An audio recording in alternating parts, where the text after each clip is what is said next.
जयपुर में आज क्या कुछ हुआ आप देखिए हमारे साथ। जी हां, समाचार वही जो आप देखना चाहे।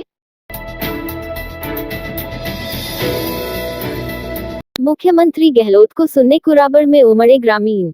मुख्यमंत्री अशोक गहलोत ने कहा कि सोनिया गांधी ने बहुत सोच समझ कर प्रीति शक्तावत को चुनाव में टिकट दिया है, इसलिए सभी इन्हें जीतकर विधानसभा में पहुंचाए। कुराबड़ में आयोजित चुनाव सभा में मंत्री प्रमोद जैन भाया, प्रभारी मंत्री प्रताप सिंह खाचरियावास, गिरिजा व्यास, जिलाध्यक्ष लाल सिंह झाला सहित अनेक वक्ता कांग्रेस पदाधिकारी ने कांग्रेस प्रत्याशी को विजयी बनाने की अपील की। मुख्यमंत्री अशोक गहलोत ने कहा कि राजस्थान को मांग के अनुरूप पर्याप्त डीएपी उपलब्ध नहीं हो पा रहा है।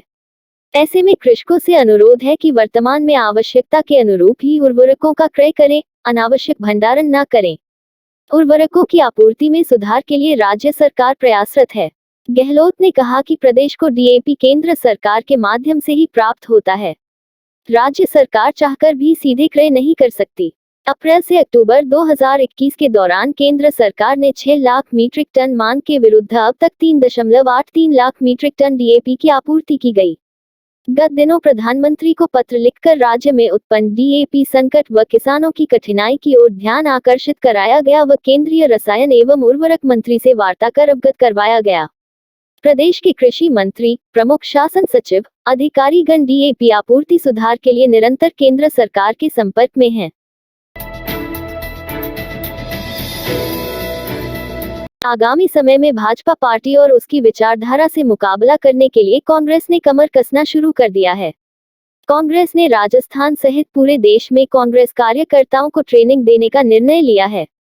ट्रेनिंग में कार्यकर्ताओं को कांग्रेस की रीति-नीति, विचारधारा और संगठन के इतिहास की जानकारी दी जाएगी। राजस्थान में भी कांग्रेस कार्यकर्ताओं को नियमित ट्रेनिंग दी जाएगी।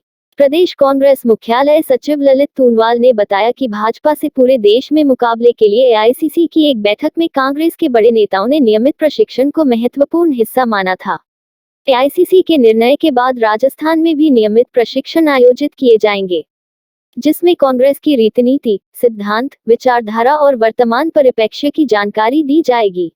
एआईसीसी में डिस्कस हुआ था माननीय अध्यक्षा सोनिया गांधी जी के सामने, वेणुगोपाल जी जो हमारे संगठन महामंत्री है एआईसीसी के, उन सब ने कहा था कि प्रशिक्षण एक बहुत महत्वपूर्ण हिस्सा है, तो नियमित प्रशिक्षण शिविर भी आयोजित किए जाते रहेंगे राजस्थान में। संस्कृत शिक्षा राज्य मंत्री डॉक्टर सुभाष गर्ग ने संस्कृत शिक्षा के अधिकारियों को निर्देश दिए हैं कि कर्मचारियों की समस्त लंबित शिकायतों का त्वरित निस्तारण कर उन्हें राहत प्रदान की जाए। उन्होंने संस्कृत शिक्षा विभाग के विभिन्न न्यायालयों में भर्ती संबंधित मुद्दों तथा अपेक्षित पदों के लिए विभाग की ओर से पुख्ता पैरवी करने के निर्देश दिए। उन्होंने विभाग में आवश्यक पदों के लिए प्रस्ताव तैयार कर प्रस्तुत करने के निर्देश दिए। संस्कृत शिक्षा में अवकाश, कार्यमुक्ति एवं कार्यग्रहण तथा अन्य सभी कार्य को 1 दिसंबर से संस्कृत शाला दर्पण पर ऑनलाइन संपादित करने के निर्देश दिए। उन्होंने कहा कि ऑनलाइन सिस्टम सुदृढ़ीकरण किया जाए तथा विद्यार्थियों को मार्कशीट, माइग्रेशन तथा अन्य जरूरी दस्तावेज एवं अन्य कार्यों को ऑनलाइन संचालित किया जाए। इसके साथ ही उन्होंने अधिकारियों को शून्य नामांकन वाले संस्कृत विद्यालयों को शिफ्ट करने के निर्देश भी दिए। अजमेर रोड स्थित ईएसआई मॉडल हॉस्पिटल में 26 अक्टूबर से 1 नवंबर तक चलने वाले सतर्कता जागरूकता सप्ताह की शुरुआत सत्यनिष्ठा की प्रतिज्ञा के साथ मंगलवार को की गई। इस अवसर पर चिकित्सा अधीक्षक डॉक्टर अलका पाल, उपाधीक्षक डॉक्टर आरपी मीना सहित सभी हॉस्पिटल स्टाफ, मरीजों एवं उनके परिजनों ने इस शपथ में भाग लिया। नोडल अधिकारी डॉक्टर अखिलेश जैन ने बताया कि सप्ताह के दौरान अतिथि वक्ता के रूप में बीएल सोनी, महानिदेशक भ्रष्टाचार निरोधक ब्यूरो राजस्थान, एक सेमिनार को संबोधित करेंगे। इस दौरान एक वाक प्रतियोगिता का आयोजन भी किया जाएगा तथा स्कूल के विद्यार्थियों के साथ एक इंटरेक्टिव सेशन भी रखा जाएगा। सप्ताह का उद्देश्य कार्यस्थल पर ईमानदारी, पारदर्शिता एवं सत्यनिष्ठा से सेवाभाव को बढ़ावा देना है और ईएसआई हॉस्पिटल ऐसे सामाजिक सरोकार के कार्यक्रम करने में हमेशा अग्रणी रहा है। जिला कलेक्टर अंतर सिंह नेहरा की अध्यक्षता में जिला कलेक्टरेट में अवैध शराब नियंत्रण के संबंध में बैठक आयोजित हुई। बैठक में आबकारी विभाग के अतिरिक्त आयुक्त राकेश शर्मा, अतिरिक्त जिला मजिस्ट्रेट शंकर लाल सैनी सहित जिला प्रशासन, पुलिस और आबकारी विभाग के अधिकारी मौजूद थे। जिला कलेक्टर नेहरा ने कहा कि जिले में जिला प्रशासन, पुलिस व आबकारी प्रशासन इस अभियान के तहत हाईवे पर स्थित ढाबों, हाईवे से गुजरने वाले स्प्रिट टैंकर्स की समय समय पर जांच की जाएगी। अवैध मदिरा की रोकथाम के लिए गांवों व अन्य स्थानों को चिन्हित कर गतिविधियों में लिप्त लोगों का संपूर्ण डाटाबेस भी तैयार किया जाएगा। मदिरा के अवैध विक्रय, निर्माण व परिवहन से संबंधित सूचनाओं पर त्वरित एवं गोपनीय कार्यवाही किए जाने के उद्देश्य से आबकारी विभाग में हेल्पलाइन टोल फ्री नंबर 1.80018064336 है, जो प्रतिदिन 24 घंटों संचालित है। राजस्थान हाईकोर्ट ने स्टेनोग्राफर भर्ती 2018 को लेकर कर्मचारी चयन बोर्ड को आदेश दिए हैं कि वो एग्रीगेट मार्क्स के आधार पर संशोधित परिणाम जारी करते हुए अतिरिक्त चयनित अभ्यर्थियों के लिए 4 सप्ताह में स्टेनो टेस्ट आयोजित करे। इसके साथ ही अदालत ने कहा है कि आरक्षित वर्ग के अभ्यर्थियों को इस स्तर पर सामान्य वर्ग में शामिल नहीं किया जा सकता। न्यायाधीश महेंद्र गोयल ने यह आदेश दोमेश गुप्ता व अन्य की याचिका पर दिए।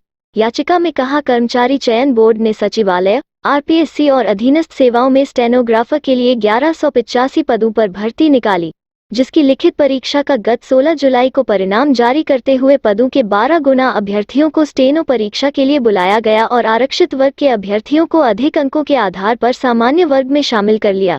जबकि बोर्ड को 14 मार्च 2016 के संशोधित नियमों के तहत एग्रीगेट मार्क्स के आधार पर अभ्यर्थियों की छंटनी करनी चाहिए थी, न कि पदों की संख्या के आधार पर। राजस्थान पुलिस की अब सभी थानों में धार्मिक स्थल नहीं बनेंगे। आदेश में कहा गया है, किसी भी थाना परिसर में पूजा स्थल का निर्माण न कराएं। राजस्थान पुलिस महानिदेशक कार्यालय की तरफ से सभी संबंधित अधिकारियों को इस आदेश को लागू करने के लिए कहा गया है। आदेश में कहा गया है कि पिछले कुछ वर्षों के दौरान पुलिस परिसरों और थानों में आस्था के नाम पर पूजा स्थल निर्माण की प्रवृत्ति बढ़ी है। आदेश में कहा गया है कि यह कानून के मुताबिक सही नहीं है। कांग्रेस जनों ने 31 अक्टूबर को जयपुर में Indira run for women power कार्यक्रम की तैयारियां शुरू कर दी हैं। मुख्य सचेतक डॉक्टर महेश जोशी ने मंगलवार को कार्यक्रम के पोस्टर का विमोचन किया। कार्यक्रम के आयोजकों और कार्यकर्ताओं ने उत्साह के साथ पोस्टर विमोचन कराया। कार्यकर्ताओं ने बताया कि पूर्व प्रधानमंत्री इंदिरा गांधी को श्रद्धांजलि देने के लिए 31 अक्टूबर को मैराथन होगी। महिला सशक्तिकरण को बढ़ावा देने के लिए यह मैराथन दौड़ होगी। जलेब चौक से जोरावर सिंह गेट तक मैराथन दौड़ का आयोजन होगा। कांग्रेस अध्यक्ष सोनिया गांधी ने मंगलवार को मोदी सरकार पर जमकर हमला बोलते हुए भारतीय जनता पार्टी बीजेपी और राष्ट्रीय स्वयंसेवक संघ आरएसएस की विचारधारा से पुरजोर लड़ाई करने और उनके झूठ का पर्दाफाश करने का पार्टी के कार्यकर्ताओं से आह्वान किया। गांधी ने पार्टी महासचिवों, प्रदेश प्रभारियों और प्रदेश अध्यक्षों की एक अहम बैठक को संबोधित करते हुए संगठन की एकजुटता और अनुशासन बनाने पर नसीहत भी दी। उन्होंने कहा कि हमें भाजपा संघ की द्वेषपूर्ण विचारधारा का मुकाबला करते हुए पूरी प्रतिबद्धता के साथ उनके झूठ का पर्दाफाश करना है। उन्होंने कहा कि देश से जुड़े अहम मुद्दों पर कांग्रेस रोज बयान जारी करती है, पर पार्टी का संदेश प्रखंड और जिला स्तर पर कार्यकर्ताओं तक नहीं पहुंचाया जा रहा है। उन्होंने कहा कि नीतिगत मुद्दों पर राज्य स्तर के नेताओं में वैचारिक स्पष्टता और एकजुटता की कमी दिखती है। मोतीडूंगरी और आसपास के इलाके में पिछले 3 दिन से लेपर्ड दिखाई दे रहा है। सूचना मिलने के बाद वन विभाग ने मोतीडूंगरी स्थित किले से 150 मीटर ऊपर पिंजरा और 2 कैमरा ट्रैप लगाए हैं। यहाँ मोर और नेवलों की अच्छी तादाद है। इससे लेपर्ड को शिकार में कोई परेशानी नहीं हो रही है। साथ ही पानी की भी अच्छी उपलब्धता है। वन विभाग की ओर से लेपर्ड के मूवमेंट वाली जगहों पर 2 पिंजरे लगाए हैं, जिसमें लेपर्ड को ललचाने के लिए बकरा भी बांधा गया, लेकिन कैमरा ट्रैप में ऐसी फोटो सामने आए हैं जिसे देखकर लग रहा है कि लेपर्ड पिंजरे के पास गुजरा, परंतु शिकार में उसकी कोई रुचि नहीं थी। इस रात की सुबह नहीं होती जब तक हाथ में उसकी गर्माहट नहीं होती। चाय का प्याला, अखबार साथ पुराना है, मिट्टी से जोड़ता है। खबरों की खुशबू से सारा घर महकता है। हर रंग में ढला कहानियों से किस्सों तक ले जाता है बेरोक टोक। देश के हर हिस्से तक ये हकीकत का आईना है। ख्वाबों को सच करके दिखाता है। दैनिक नवज्योति आपके लिए, आपके साथ। ये थे आज के मुख्य समाचार। विस्तार से जानने के लिए पढ़ते रहिए दैनिक नवज्योति। दैनिक नवज्योति के YouTube चैनल को सब्सक्राइब करें और ताज़ा अपडेट के लिए बेल आइकॉन दबाएं।